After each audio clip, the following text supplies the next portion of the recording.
On behalf of the organising committee, and I think it'd help if I put my glasses on, I welcome you to this conference, this conversation that is focused on health and integrity in church and ministry. My name is David Leary. I'm the conference coordinator, and in my other life, I'm a Franciscan friar. I'm also the provincial secretary of the Franciscans, the provincial delegate for professional standards, and a lecturer at the University of Divinity. As we begin this conference, this conversation, I acknowledge the traditional owners of the land on which we are meeting. I pay my respects to their elders, past and present, and to those children and young people who will be elders in the future.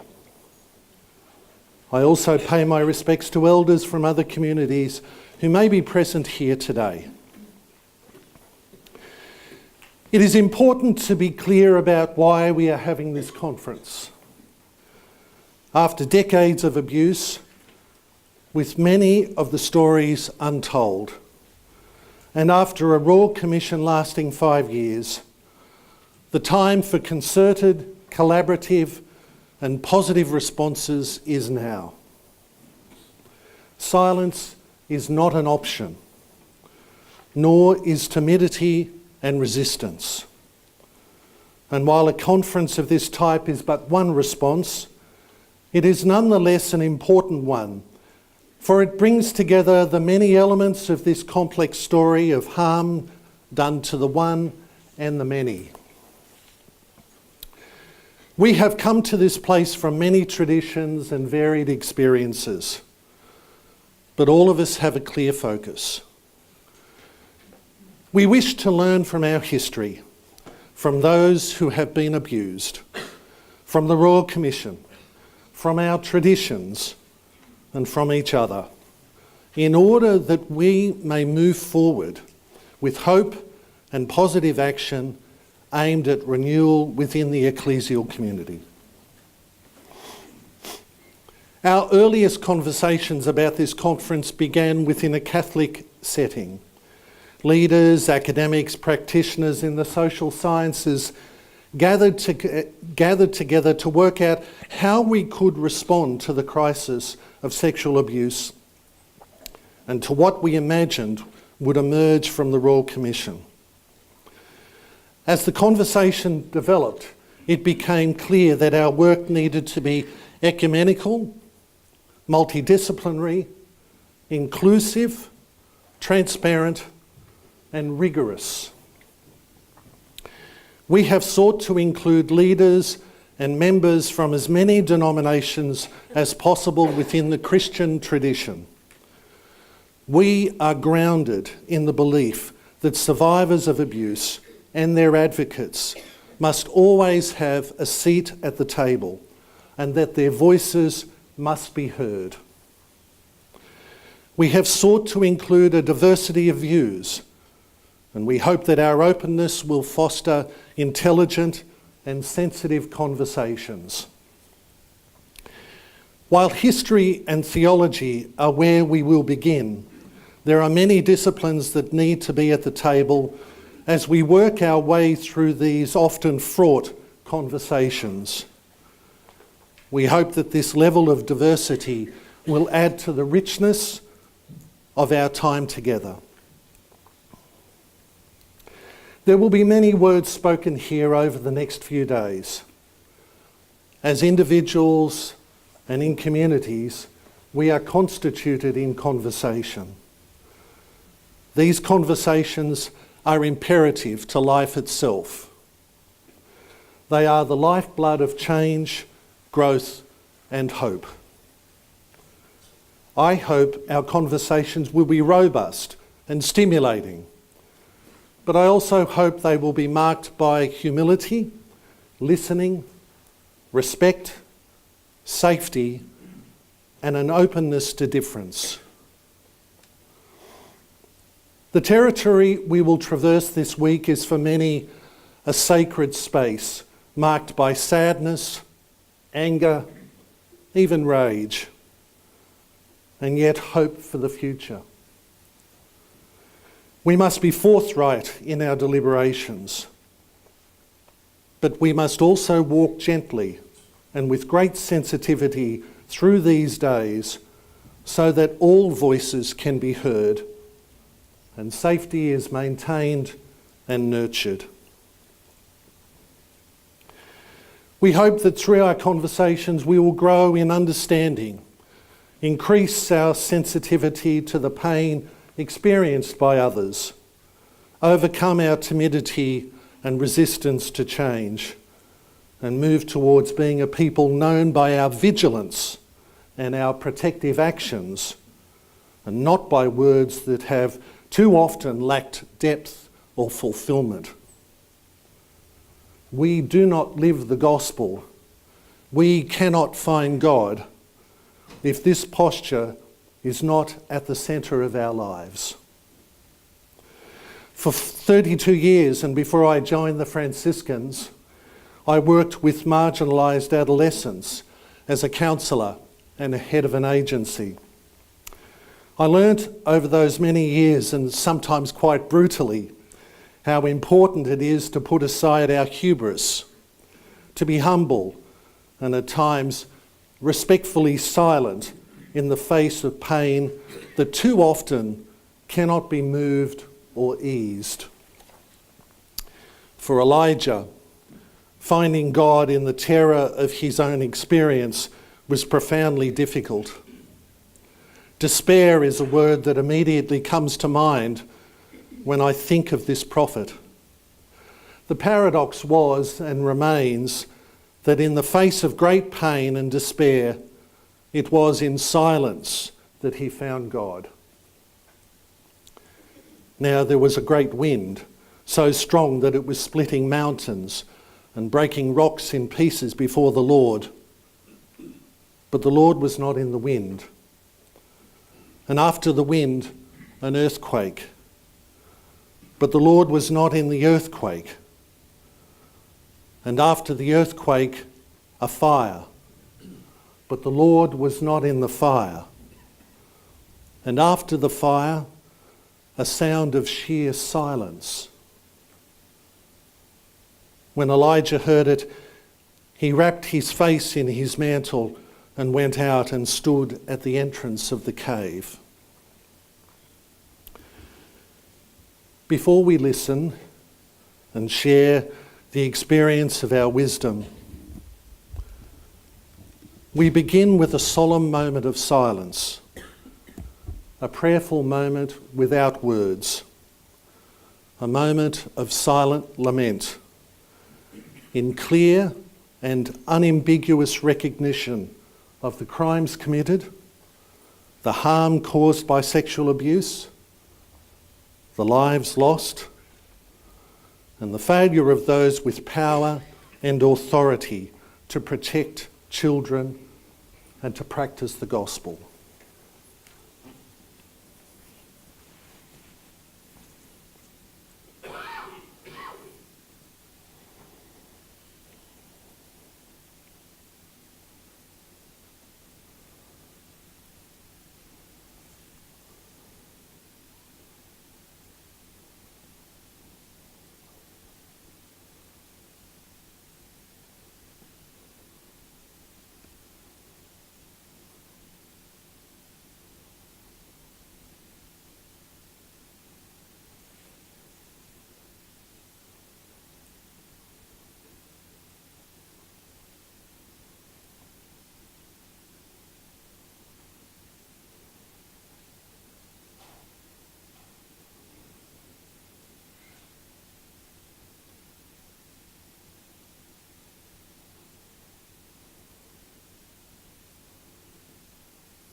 Thank you.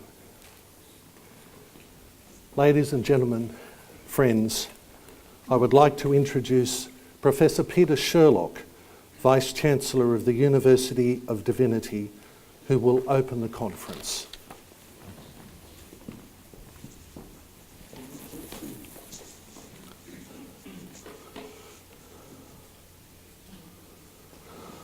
Good morning. My name is Peter Sherlock and I'm the Vice-Chancellor of the University of Divinity.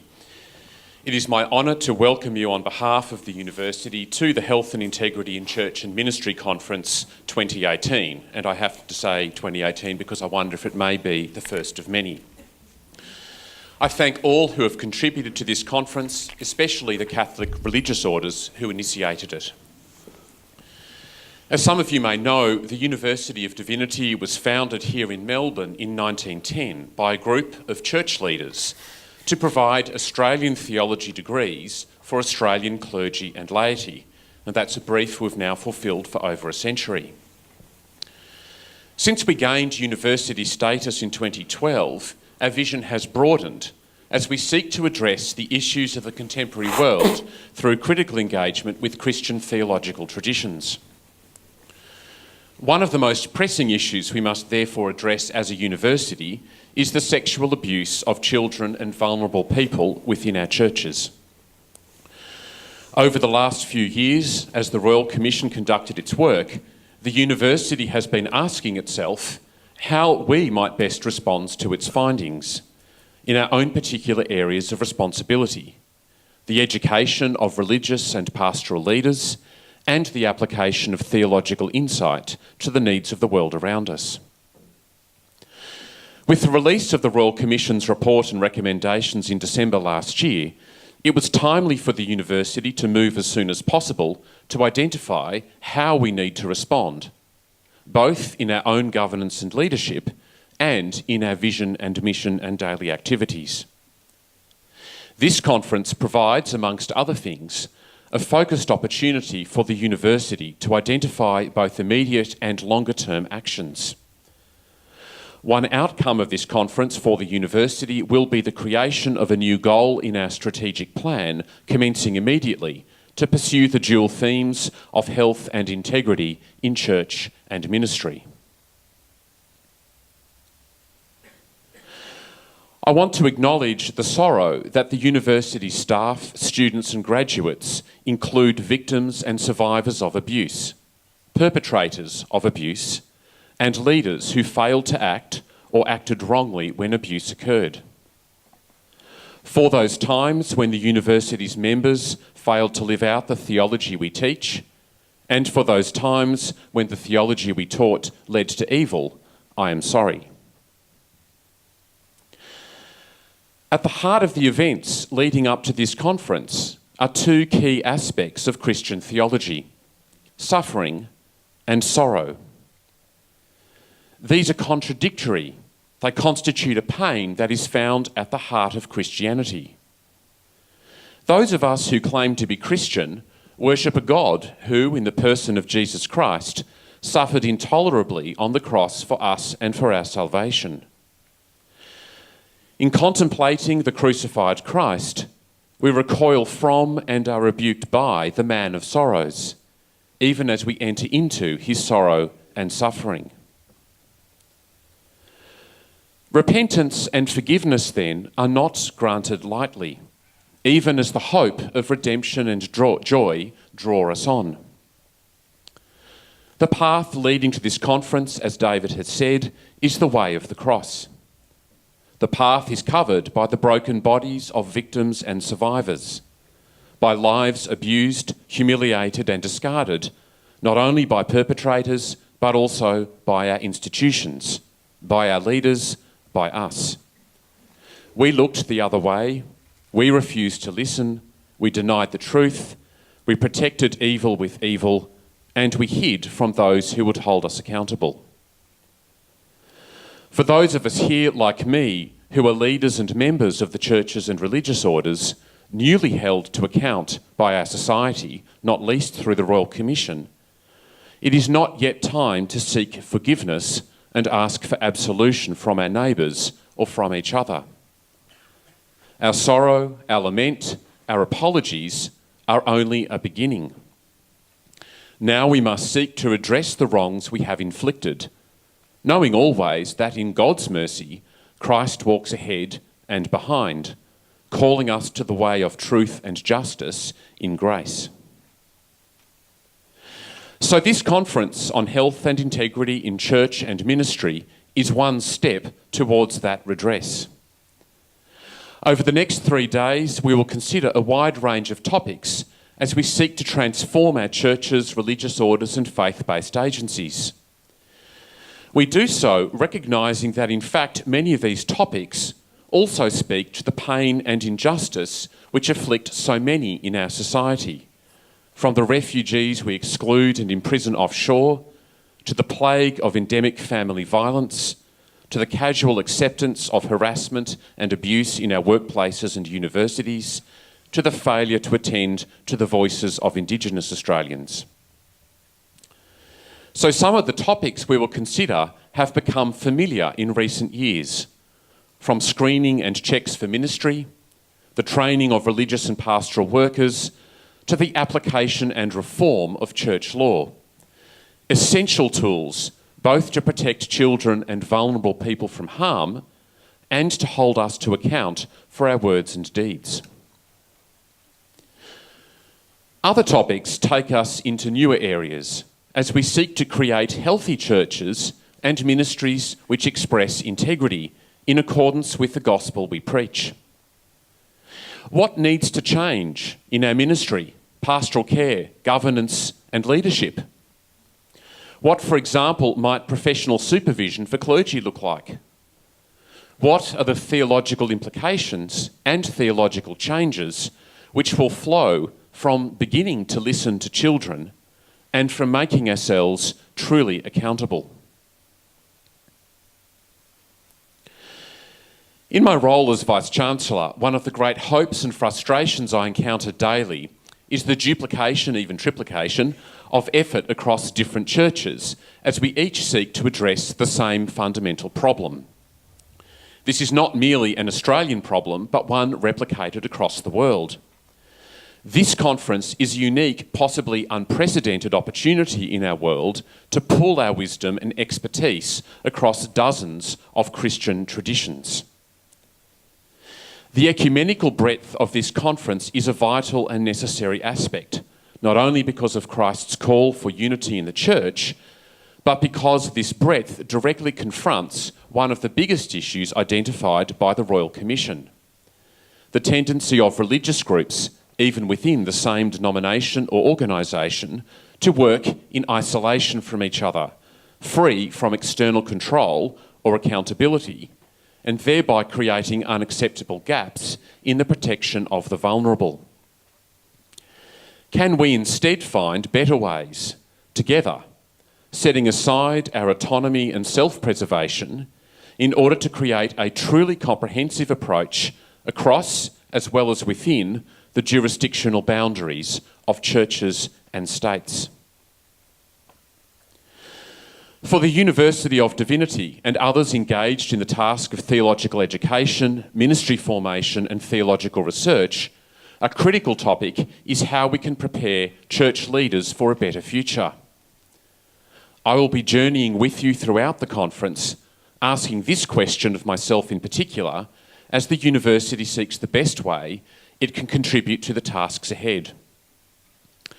And so, as I open this conference, I conclude by encouraging you to engage critically with each other and with the ideas you will encounter today and tomorrow, and in particular to contribute to Wednesday's conversation about what comes next for each of us, the organisations we represent, the church and our society. Thank you.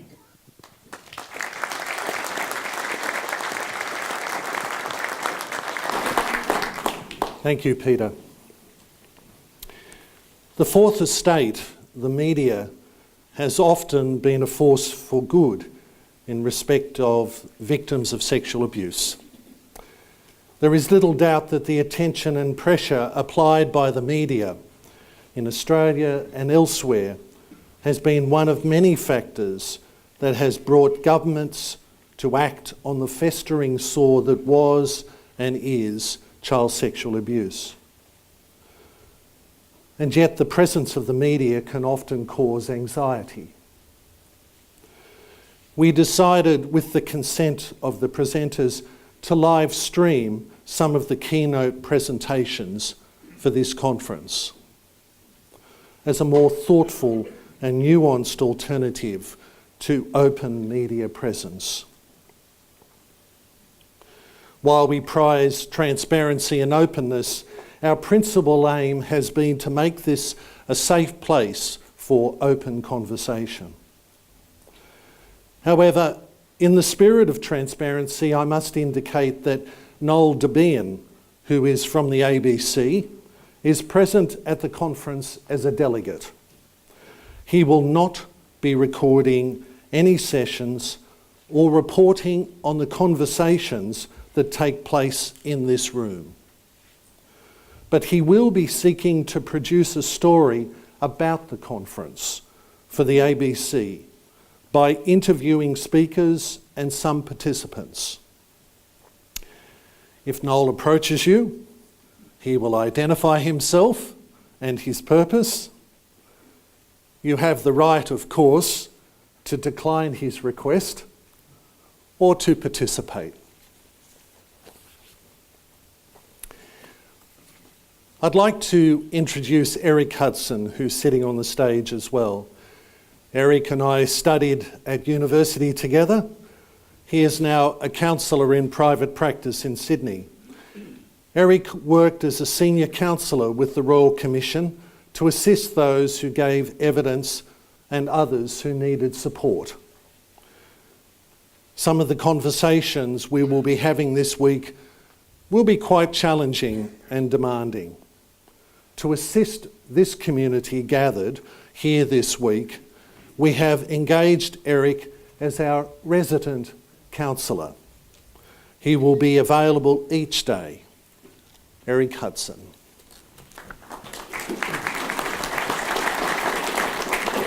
Thank you, David, for your welcome this morning, and welcome to everybody here today. As David said, I was privileged to support survivors as they came forward to the Royal Commission.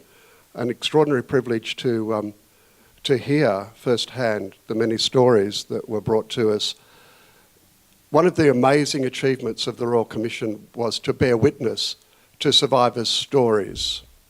And it reminds me of the biblical injunction, he, she, who has ears to hear, let them hear. This is a challenging invitation to deep listening. Not the kind of listening that is listening with one ear but preparing on the other side of the brain my response to what I hear, but deep listening to the rich experience, the full experience, as people share their experience with us. It's an extraordinary process that takes incredible courage for an adult survivor of childhood sexual assault to put their toe in the water and to risk sharing their experience with another person. And one of the things that they deserve is to be believed, to hear the words, I believe you, thank you for sharing with me. During the course of this conference, there will be many emotional issues that perhaps will arise for you. I'm wearing a red and black scarf. This is not a particular allegiance to a Melbourne-based soccer club. Or is it soccer or AFL? I think it's AFL. Sorry. It's simply to identify myself, and I'll be up in that middle section there. If anybody wants to come and share with me and wants to seek support on any issues that may be affecting you or impacting on you during the life of the conference. So thank you very much for your invitation. It's a privilege to be here with each of you and to support you in this way. Thank you, David. You can take that home. You can tell he comes from Sydney. And there's nothing wrong with that, given that I'm a Sydneyite as well. My final word before we begin is one of thanks. Many people have contributed to the development of this conversation, and I want to be upfront and straight in thanking them first off, not just at the end. Members of the organising committee, our project officer Stephen Crittenden, with whom quite a few of you have had lengthy conversations. The University of Divinity, who is hosting the conference. The Passionists, Tom McDonough is sitting here. The Redemptorists, Edmund Nixon is here from the Redemptorists. Yarra Theological Union, I think probably Chris Monaghan is somewhere over here. Chris is over there. Carolyn O'Day Lawyers, Gilbert and Tobin Lawyers, the Diocese of Parramatta. I am grateful to all of them for their encouragement and their support. I am most grateful to our inspiring speakers that you'll hear over the next 2.5 days for their generosity and for their grace. To our interlocutors for their engagement with this process over the last 6 months. To our panellists for their willingness to engage with quite edgy issues that we'll cover over the next 2.5 days. And yes, to you, our delegates. You have all travelled a great internal and geographic distance to get here today. I acknowledge your courage and your tenacity. Finally, I would like to thank the Franciscans, my own religious institute. If I name Philip Miss Campbell, he'd be very upset with me, so I won't name our provincial Philip Miss Campbell, who's sitting up there, and just acknowledge the presence of our provincial Philip Miss Campbell. The Franciscans have been the resilient spearhead in the development of this conference, often when others have questioned whether this is the right time for this conversation. And I cannot tell you the number of times various leaders in the church have said that to me. And so now, let us begin. Ladies and gentlemen, by this stage in the proceedings, my friends, I would like to introduce the facilitator for our time together, Ellen Fanning.